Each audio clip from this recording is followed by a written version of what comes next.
So, good morning, good afternoon, or good evening, depending where you are on the planet. And welcome to today's Wednesday, the 2nd of August, Bull versus Bear webinar. Steve Miley here on the Call for Trade Day. Welcome, everyone. Morning. Rob, Clinton, Jack. Morning to you guys saying hello in the chat. And everyone else who's on board today. I'm going to go for our usual regular run through calendar, what we've had, what we've got coming up. What are the major central bank geopolitical, macroeconomic data, earnings-driven events that are impacting the financial markets right here, right now, and a quick look at the charts. So the big thing that we had kind of overnight in here was the Fitch downgrade. So Fitch downgraded US debt. And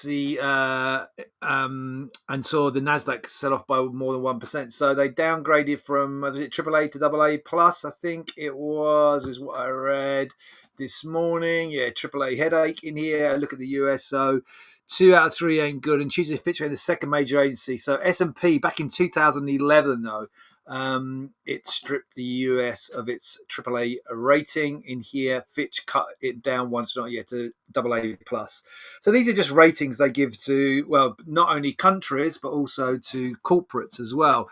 And the rating agencies do this as part of their work, and it's part of, they get paid to do this, and and S&P do that, Standard & Poor's do it, Fitch and Moody's is the other big one.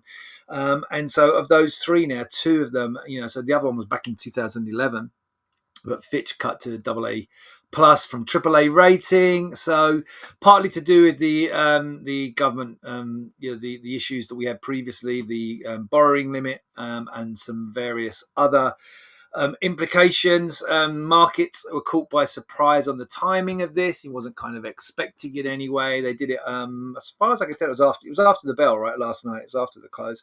So overnight, after the close, and that's kind of had then obviously it just seemed basically a risk-off move across the board. Not only though, if we go and jump up to where are we in here, but bonds in here going to higher yields as well. So bonds sold off in price. Go and jump to the charts in here. Got the stocks there. We go and look at the bonds in here. 30-year bonds, boom, down. A lot of this was after the close. 10-year. If we zoom in on the 10-year in here and go to, it's like the 30-minute chart in here. 30-minute, 10-year note. Hold on a sec. What's going on there? Oh, yeah, so this is the sell-off in here. So here's the sell-off here, and this is the subsequent rebounds. 30-minute chart, sorry. Yeah. In here, go to the 1-hour chart in here. So, yeah, here's the sell-off in here. This is where it was driven. And then the market's kind of had a slight rebound since then. So certainly a negative in here. Not a massive negative. You can tell it's not a massive negative because the bond market hasn't had a huge move. In fact, the equity market's really moving more than the bond markets, which, considering it is on the actual bonds, is a little bit of not a surprise. But, obviously equity markets are very, very kind of stretched at the moment. We've been in this long uptrend throughout the year, going through month end as well. A lot of talk about, you see me on... did I share I shared it yesterday, right? Yeah, but I was on CNBC yesterday. A lot of people talking about hitting the all-time highs on the Dow and the S&P, and we've had a really strong run up. We're up like 30% from the lows over 30% from the lows in October, over 20% for the year on a lot of indices. So markets just maybe needed a bit of a breath, needed a little bit of a shakeout. We've been kind of choppy sideways. We have been slowly climbing up here. S&P. Nasdaq hasn't yet got back to the highs that we posted in the middle of July yet, and so a little bit of a shakeout. We've been kind of sideways for a couple of weeks now. So yeah, I think it's just jolted the market. Is a little bit surprised in here at that coming through. But as I say, the actual bond market didn't suffer too badly. Jump into the bond market. We went up in yield. It wasn't an aggressive move higher yesterday, and so bond markets dealt with it fairly well. But you'd argue better than the equity markets. But equity markets already rebounding, already kind of knee-jerk reaction. We sold off overnight and already coming back strong, and we're looking we'll look at that as we go through.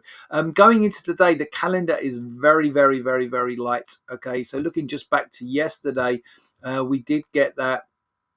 Where are we in here? We've got the ISM data in here, which we missed. Remember, yesterday we had basically the Chinese data beat. Then we covered the European data. Chinese beat.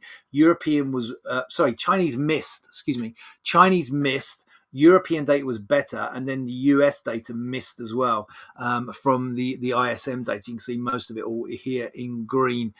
So that was certainly negative, and the JOLTS data was worse than expected. And then, so none of that particularly positive in here yesterday anyway. And then we get that overnight news.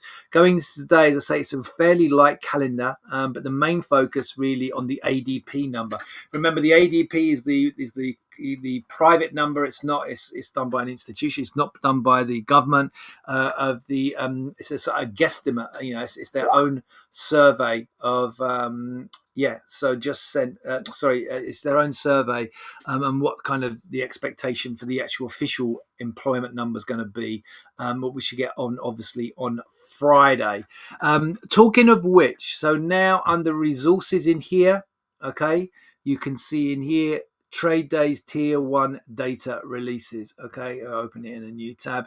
So we've got people continue to moan. I know you guys on earth, but now look, all the data releases that you need to know that we consider tier 1 data in here. All of those data releases in here for the rest of this year. So for the Fed, the actual meeting, for the Fed minutes, for the employment reports, okay, and for the CPI data. And there's the employment report, 7:30 a.m. These are all Central Standard Time. It's there, okay, and then also, I'm not going to go to the calendar, but if you go into the trading room to where the calendar is, there is a link into it from there, okay, as well. So please do take note. It's up there. I don't want, we're tired of the moaning. People, oh, you're just trying to catch us out. You're just trying to make more money, right? It's here. It's in black and white. It's all over the site. Even having published this yesterday, I had someone come back and say, oh, but we had PMI data yesterday. Was I allowed to trade over PMI data? I'm sure most people can read. If you're trading, hopefully you can read. Just go read the stuff. Sounds terrible. And if you're trading oil and agriculture, there's also those in there. Most people are not, but those are in there as well, just for completeness.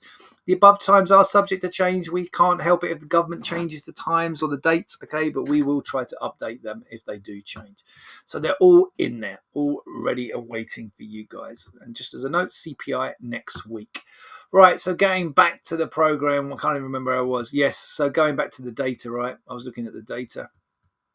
So in here, on the calendar, we have in here, the ADP number, the precursor to the official employment report. We also get the oil industry data as well at 10:30 Eastern. So you're watching out for that as well, but main focus on ADP in 35 minutes. Okay.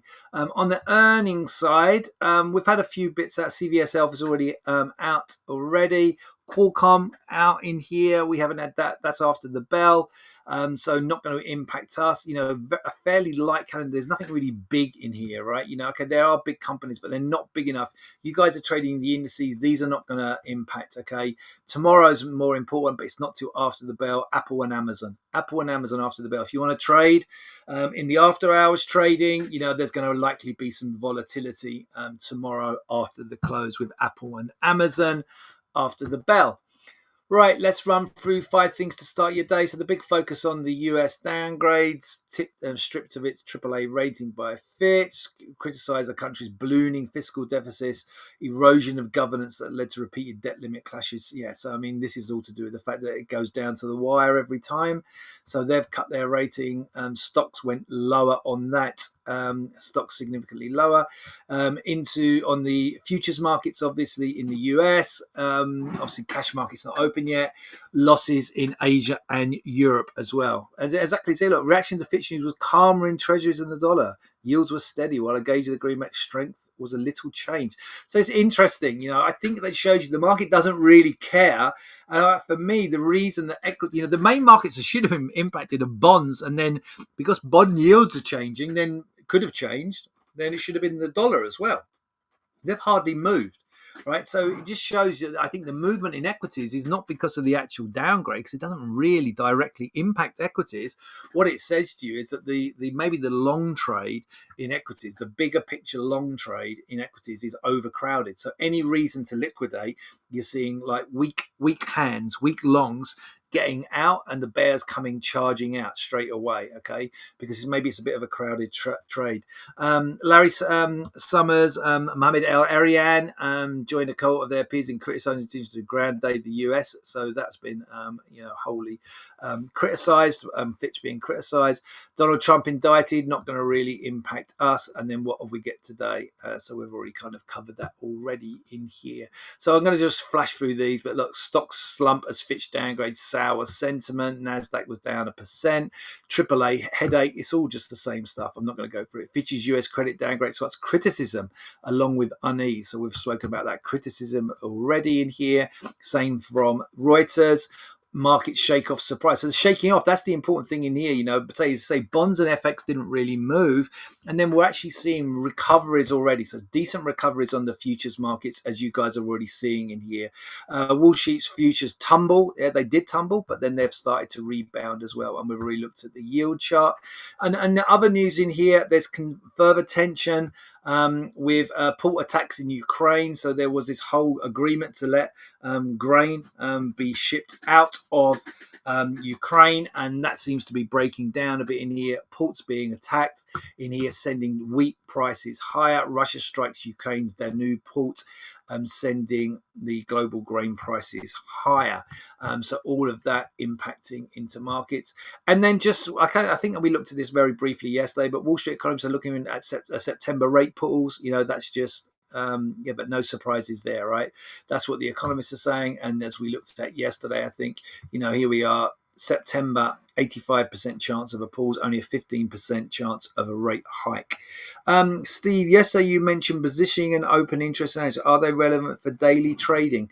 So yeah, you're talking about in the interview. Yeah, I was asked in the interview about sentiment, and I was talking about volume and open interest. Now, I know a lot of you guys do look at volume, obviously. In your trading, you're looking at the DOM, you're looking at the data where volume comes alive into the market in real time. So volume, 100% people use that. Personally, me, no, I don't. Yeah.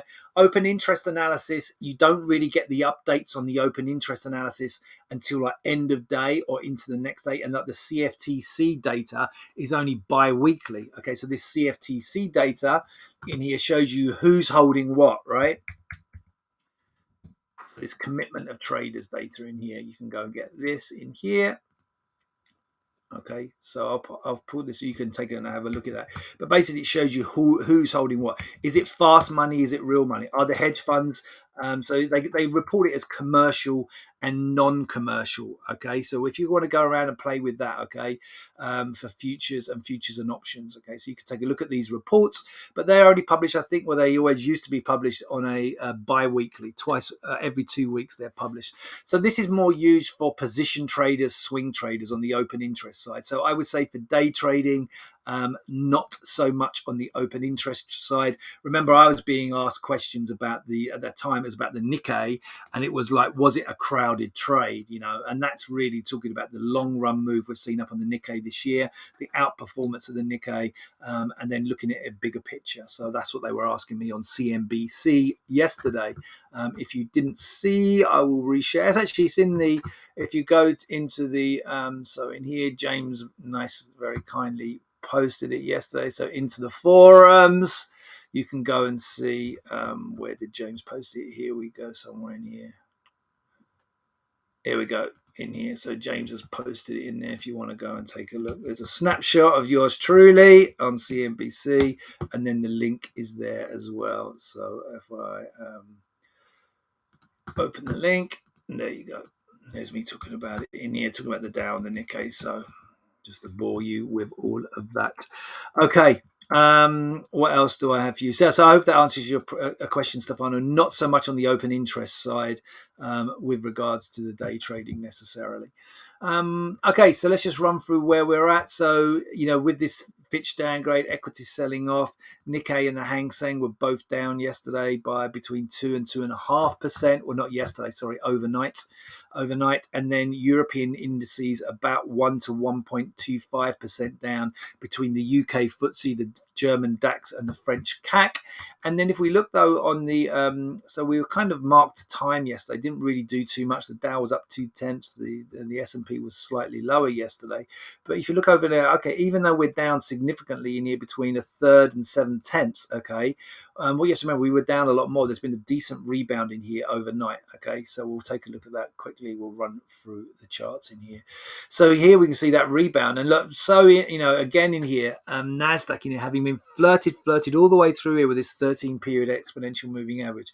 Went right down to it yesterday, and overnight, so it went down to close towards it yesterday, and then overnight with that Fitch announcement spiked below and back above now. So always interests me, always surprises me. I've been doing this so many years, and it always still surprises me. Look, and then last week we came right off that 13-period exponential moving average, and then with the Fitch news in here, we gapped lower in here, gapped down. And then the market spiked down, just took out the lows from last week. But again, look, below the 13-period, and now we're back above it. If we can close back above that 13-period EMA, that 13-period PMA is 45, basically 45.75. It's at today on the S&P, and on the Nasdaq, I've got it as, where is it over there? Can we see it? Where is it? 15,687. Okay, so those are the, we want to try and close above those, and I wouldn't be surprised if we do close above those. It's been a really aggressive rejection of the downside. We wiped out, we were down here, and obviously it gapped lower. So it was announced in the hour that we were closed, and the market gaps lower, bounces, closes the gap, and then capitulates lower, just takes out the lows here from last week, just takes them out. And look at the rebound in here, like this is on a 30-minute chart. So in the last, what is this, 3-4 hours through the European, so on the European Open, this is pretty much on the European Open, you get another knee jerk down, and then it rebounds since then, really strong rebound. And so for me, this all looks positive. If you look at the price action from the last couple of days, you look at kind of this kind of downtrend, say, that runs across here. Let me just do a proper extend that out. Okay, you're getting up towards it, and then obviously on the more accelerated downtrend in here that comes from last night's data, we're way through it already. I think we can take out that little peak. That's where we paused before the Europe opened. Okay, so this was the US and Asian kind of data price action, and this is the European. Okay, so the European, it plunges lower just before Europe opens in here. From this point here, the high there, 84.25. So back above 84.25. This looks pretty good. Up through here, and then the overnight peak. The overnight peak is 93.5. Okay, so 84.25, 93.5 on the top side. Similarly on Nasdaq in here. So again, actually Nasdaq didn't get anywhere near the lows from over here, held above those. Okay, and then has rebounded, strong rebound. And again in here, if I go and put in like the downtrend line that comes from the overnight activity, look, you see we're already through that. Okay, and then there's the little impulse peak there from just before the European Open. You can see we're just holding below that at the moment. That high there is 15,731.5, right? So up through 15,731.5, it looks a lot better as well in here. And then you've got the overnight, that rebound peak that closed the gap. That high there is 789.75. Okay, so 789.75, and below there 731.5. Those are my two lines in the sand. We get above them, and then obviously if we close up towards those kind of levels, we close up here today, you can have a very aggressive downside rejection candlestick. Whether it's like it's going to be a hammer. At the moment, that's a hammer, right? And then over here we've got similar on that. At the moment it's actually either a long-legged doji or a dragonfly doji, both of them positive. Okay, so upside risk in here. So yeah, all good. So yeah, all looking very positive in here for me. I'll just do a quick nod to gold and oil. Let's start off with where are we in here?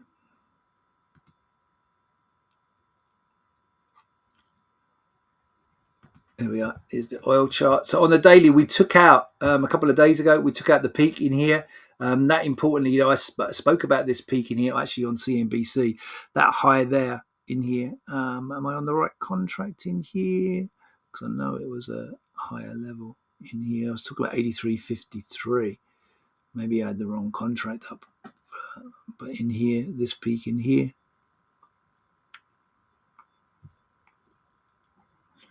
Where's the high? 81.23 there. And the high there, 83.59 actually, yeah. So, up through there would be confirmed like almost a triple bottom. We've confirmed like a double bottom here. Up through there confirms the triple bottom. So a double bottom confirmed here a couple of days ago. This still looks really bullish in here. Held on, dipped and rebounded despite the sell-off, in after the Fitch yesterday, rebounded strongly and holding on in here as we look at it today. Going on to the 30-minute chart, yeah, look, high level consolidation. It did dip on the European Open, similar to the equities, and has rebounded. So yeah, upside here still on oil. Quick nod to gold while we're here. Looks more negative in here. Dollar has been more firm recently. Let's go take a look at the dollar. So the dollar stays firm, still pointing up. Strong day yesterday, higher again in here this morning. And on the flip side of that, gold looks vulnerable. I wouldn't be surprised to see gold heading back down to the lows and maybe down to and through yesterday's low, 1940.8, and maybe down towards like 1930 today. So it looks negative. John, great interview, Steve. What does it feel like to be on TV? Yeah, it's cool. I've done it before. I did it back in my investment banking days when I was at Credit Suisse, and before that, Merrill Lynch, Bank of America. So I've done it before. It's actually easier now because I'm my own boss. I can say what I like. I haven't got a bank, checking what I say. So I say what I want, and it was very relaxed. They're super nice people at CNBC. They always are, and so they make you feel very comfortable, and they don't try and catch you out. So yeah, it was a good interview. Nice ladies on the two anchors, really nice ladies. So very knowledgeable as well. So it was good. It was very comfortable, and I actually enjoyed it. Yeah, apart from it was a 6:30 interview, so I had to be up at like 5:30 in the morning. So that was the only downside. But so be it. All right, guys, I'm going to wrap it up there. I'm going to wish you all a great trading day as ever. Take care, stay safe, and we'll be back with you tomorrow with another bull versus bear webinar.